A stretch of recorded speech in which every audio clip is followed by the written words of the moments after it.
Thank you for attending our virtual presentation, which is the result of our project COVID-19 in Music Museums, Impact Mitigation Reaction. Our team consists of Fanny Guillaume-Castel, Esteban Mariño and Arianna Rigamonti. All of us undertaking our doctoral studies in music and material culture at the Royal College of Music. This project is coordinated by Professor Gabriele Rossi Rognoni, curator of the new Royal College of Music Museum, and delivered in partnership with the CMC. The cultural and disciplinary crossroads of music museums have been abruptly severed as a consequence of the spread of COVID-19. Still, museum professionals have found ways to navigate this situation, in many cases, by reconsidering the role of music museums in the preservation, research, and dissemination of musical heritage. Through an online survey and interviews, our project aims to provide insights on the challenges that music museums and collections have faced since the beginning of the pandemic. We have considered the diversity of institutions in different countries and continents, and have highlighted the strategies in response to the pandemic's restrictions, as well as the lessons learned during the process. Why this research? This research relies on a network of individuals and institutions across continents, and we hope that its dissemination will allow institutions to learn from each other, potentially creating an improved course of action. While many surveys have been undertaken to investigate the impact of the pandemic, none has focused specifically on music museums. Shortly after the national measures were put in place to contain the spread of COVID-19, 3 of the world's leading museum organizations launched studies to impact the institutions, like ICOM, UNESCO, and NEMO. These studies assess the situation of museums in all continents, from April 2020 to January 2021. Through a range of surveys, these organizations studied the impact on staff, economic impact, digital technology, and conservation. The first phase of our study was to produce a questionnaire that was similar to ICOM, UNESCO, and NEMO. We started drafting a questionnaire meant to be distributed as many music museums as possible. The goal was to obtain an overview of our field, but also to understand how specifically our community related to the broader museum world, and whether the specificity of our field led to any identifiable differences in approaches and reactions. The questionnaire that we devised is comprised of 28 questions, split into 6 categories: physical visitors, museum information, lockdown measures, museum characteristics, economic impact, and online activities. We first identified a list of 45 targeted museums. We aim for the widest geographical representation and diversification. Most of the studies conducted on museums during the pandemic so far focus on areas with a long history of museum culture, such as Europe and North America. Conversely, we aim at including institutions located in countries receiving official development assistance, ODA, from the Organization for Economic Cooperation and Development, OEDC, to reach a more balanced perception of the impact in the pandemic worldwide. Once the questionnaire and the list of targeted museums was designed, we proposed our project to the CMC board. Since the CMC integrates a professional worldwide network of museum and music collections, their awareness was important to create further feedback and collaboration. Before the survey and interviews were carried out, our project was approved by the Conservator's UK Research Ethics Committee in April 2021. In early July 2021, the survey was first distributed through a professional music museums mailing list, such as the CMSIM and the AIMS. And a week later, it was shared directly with the 45 targeted museums. The phase 2 of the project consisted in having the response from the questionnaire, and the respondents were asked for their availability to further explore the situation of their institution through an one-on-one video call interview. 23 out of 27 respondents agreed to be interviewed. We thus sent each of them an invitation to participate to the interview, along with an information sheet about the project and a consent form for them to sign. From the questionnaire, we collected answers from 27 museums and institutions. 17 of these came from the 45 targeted museums, representing a response rate of 37.8%, and 10 of them came from the mailing lists we reach out to.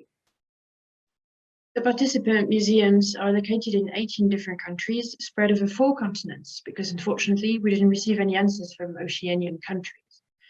6 of the participating countries are recipients of the aforementioned official development assistance, representing 33.3% of the participants. In the questionnaire, on the 27 respondents, 15 agreed to be interviewed, representing more than 55% of the participants.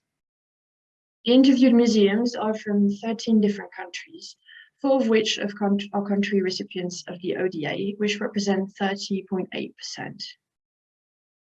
As government instituted measures to stop the spread of the virus, museums were closed as a result of lockdowns. The first to close down were those in China, in our case the Hebei Provincial Museum and the Henan Museum, which both closed in January 2020. They were followed by the Italian museums in February, as Italy was the first European country to be hit, while the rest of the participants closed in March. On average, museums were closed for over 6 months in total, with closures ranging from 3 months to more than a year and a half for some. Some of the participating institutions have still yet to reopen, as 10 out of the 27 museums went through at least a second closure. During these closures, some attempted to take their exhibition out of the museum, such as the Lusaka National Museum in Zambia. Esther Kabalanya-Nabanda explained to us that they offered exhibitions in shopping malls, as these were the only public spaces that were open during that time. They feel like this strengthened the link between the museum and its community, and plan on continuing with such initiatives later on.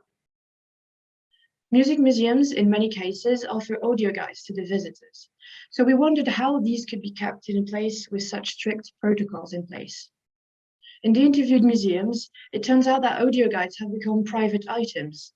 Many of them now offer guides on the visitor's device, either via an app, a website, or QR codes in front of exhibits, like in the Hebei Provincial Museum.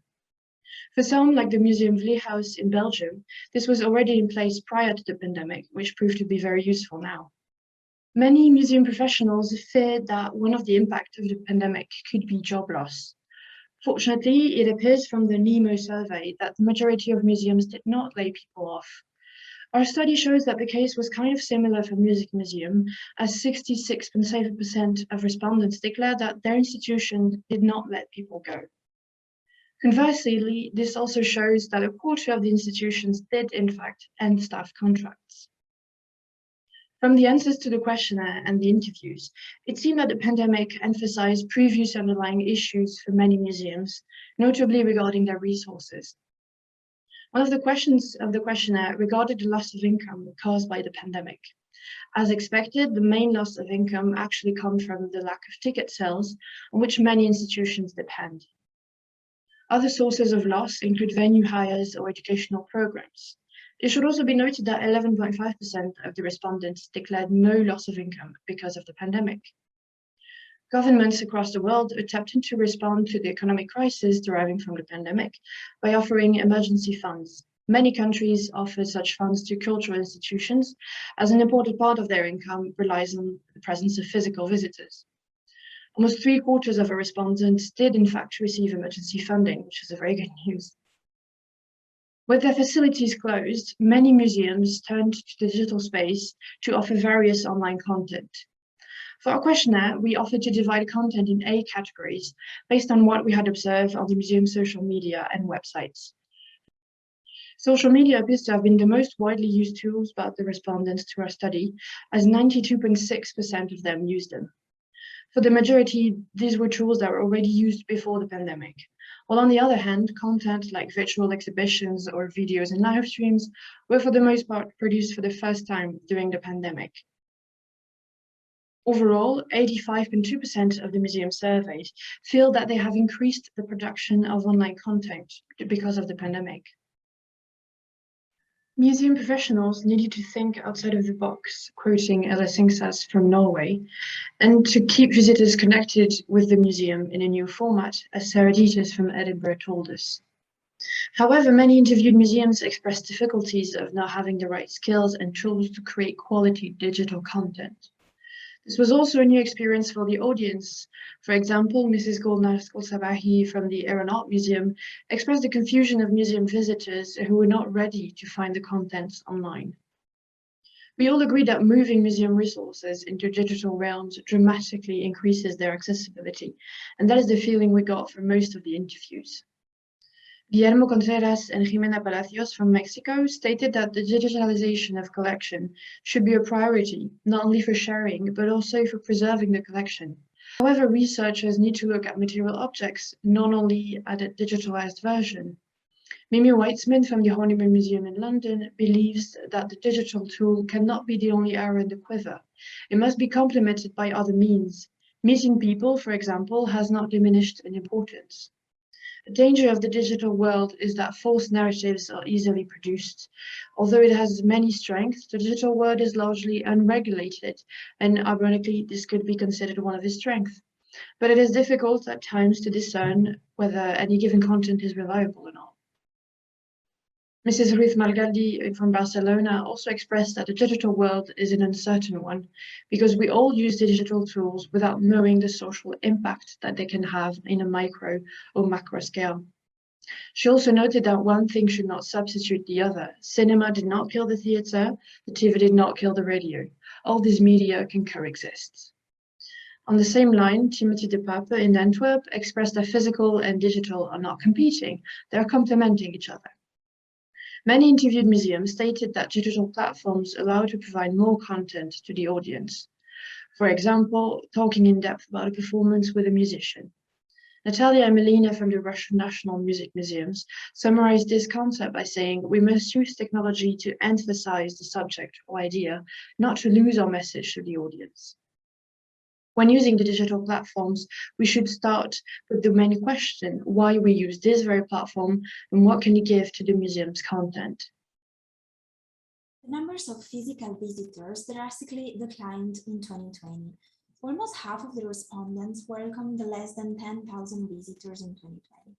The pandemic and subsequent lockdowns brought forward the question of a museum's virtual audience, and as the physical visitors number declined, museums began to count their online visitors and interactions. Many museums expressed that online visitors were not yet officially counted by their institutions as visitors, but they personally believed this should change as digital platforms increase their relevance in museums' activity. With this new importance given to digital content, we asked museums how they perceived this new accessibility and diversification of audience. Some saw this as a positive change, as now a broader audience outside their cities or countries could attend their events. For example, the Museo de la Música in Barcelona saw an increment of 40 times in the external attendance to their conference compared to when they were held in person. The Siegel Music Museum in the United States also reached much greater visibility, getting known all over the world throughout their online activities. On the other hand, museums expressed concern about the advent of these new digital contents as their success is connected to existing inequalities. The Lusaka National Museum in Zambia, the Iran Art Museum, the Honeymoon Museum in the UK, and the Museo de la Música in Barcelona all agreed that not everyone today has a stable access to the internet, which inevitably excludes people. Esther Kabalanyana-Banda in Zambia and Sarah Daters from Edinburgh explained that access to digital activities could be difficult for people with disabilities, such as dementia or visual impairments. For many museums, schools are an important part of their main audience. As pupils could no longer visit their gallery in person, there has been a rise for online learning programs, as 66.7% of the respondents offered online learning programs. Sarah Daters did live virtual tours for St. Cecilia School in Edinburgh, for schools from all the UK and even for all outside the country, reaching the United States. She has no intention to end these virtual tours, even when schools will be welcomed back to the museum. The Ringve and Rockheim Music Museum in Norway planned a series of online educational activities for schools. However, they did not expect that many schools would decide to cancel their online appointments. The teachers sensed that pupils were experiencing too much digital activities and preferred to return to the museum once it was possible to come in person. A temporary exhibition entitled Coronavirus Pandemic in the Eyes of Children was displayed at the Lusaka National Museum in Zambia. Children from schools were asked to draw anything they knew about the virus. The museum collected drawings and very nicely done models of the coronavirus to put on display in an art exhibition at the museum. At the official opening, the children were the ones guiding the visitors throughout the exhibition, explaining what they drew and learned about the virus.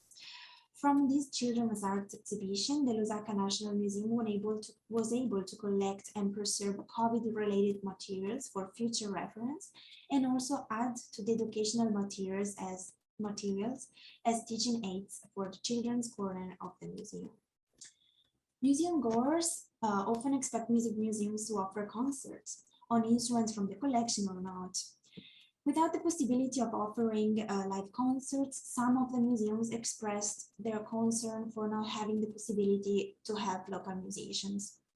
Alice Insats from Norway stated that being a music museum means support for musicians, which cannot happen without concerts. In many cases, museums opted for a live-streamed concert, which turned out to be a good opportunity to maintain the link with their community. The Museum Bless House in Antwerp, for example, took part in a program with, from the Flemish government to relaunch artists' career post-pandemic.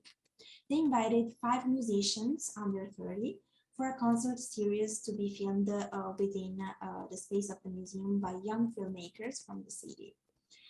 All interviewed museums that offered live stream concerts consider continuing to offer these even after the pandemic, maybe in a hybrid format, letting the audience choose whether to attend the concert in person or virtually.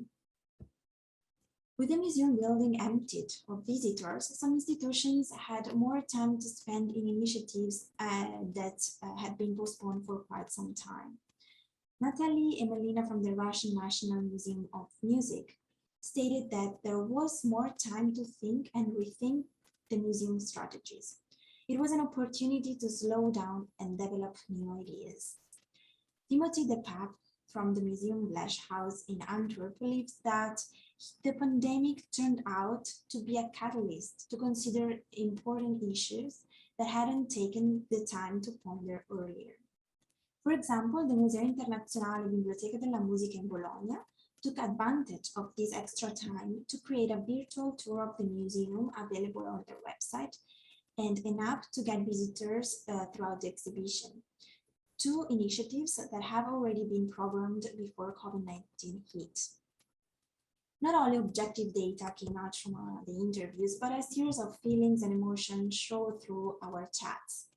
The passion that music museum professionals express for their work is transparent. The feeling of fear, isolation, and loneliness that spread throughout the world since the first month of 2020 were received with strong will for community amongst museum staff and visitors. Some of the interviews resulted in wonderful examples of this sense of community. Sarah Daters from St. Cecilia's Hall in Edinburgh stated, with online weekly appointments focused on different collections of the University of Edinburgh, we wanted to try to combat loneliness and create a little online community around the digital version of our museums. A powerful sense of community among colleagues has really been testified by Anna Wang from the Hubei Provincial Museum in China. The museum's director and security departments were focused on the safety of their collection, which meant after sanitizing the site, the museum closed and the director, together with 77 staff members, lived inside the museum for 76 days. From her words, I personally felt very moved when people face the life choice in a big disaster. Still, many of them got the determination and made the choice for protecting our cultural treasure. Gianni Servino from the Museo Internazionale Biblioteca della Musica in Bologna said, I miss the emotion to stand in a museum gallery. And it is not only me. People want to come back to the museum building. As soon as the museum opened, they booked their tickets. People need to come back to live experience. This study has brought an understanding of the problematics of 27 institutions of musical heritage. Through this research, we contributed to creating links between music museums and collections of different continents. We hope this project allows them to learn from each other and to celebrate our common resilience, adaptability, and passion for sharing musical heritage. These rather positive results are balanced with the difficulties we encountered during this project, all of which were learning opportunities for each of us. First, on a technical point, we had issues with the questionnaire, particularly as it was distributed through Google Forms. The website does not allow a finish later button, which several museums found tedious to fill out without all the information on hand. Google is also restricted in some areas such as China, meaning these museums could not fill out the questionnaire as we intended. The sample of music museums surveyed needs more diversity. We will have loved to receive more contributions from ODA recipient countries in Africa, Latin America, and Asia. However, we knew that launching such a study in the summer would mean a smaller number of participants.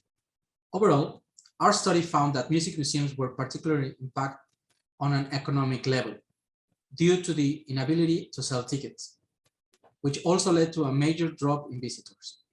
Most of them were aided by additional financial support from their government. These results are aligned to the global situation of museums reported in the studies of MIMO, UNESCO, and ICOM.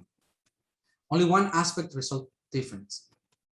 ICOM report 10% of terminated employment and MIMO no European redundancies.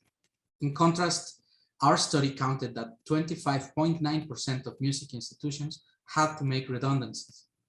This might mean that music museums lost more staff than other museums, which indicates that music institutions appear to be at a greater risk. The advent of digital content as part of the museum remains one of the most fascinating things to come out of these difficult times. And while digital audiences are being more considerate than ever, there is still a need for proper measurement of these interactions. Some museums have, however, expressed their concerns regarding those who couldn't access online contents, as digital audiences tend to be from a certain social class. Many of our respondents were excited about integrating a digital element to the physicality of their museum, but they also wonder how long will this last, as we today lack insight on these issues. Throughout this study, we have witnessed the potential of music museums to take role as a place that brings people together. It was not a coincidence that in the darkest hours of the pandemic, people were giving hope by singing and playing music from their balconies. Music's language is a universal one that's been present even before writing was ever created, and it was a vehicle for remembrance. We are truly looking forward for the reopening of the world to see music museums taking up their role as places of exchange, socialization, entertainment, and learning. Thank you for your attention, and thanks again to all the museums that took part in our study.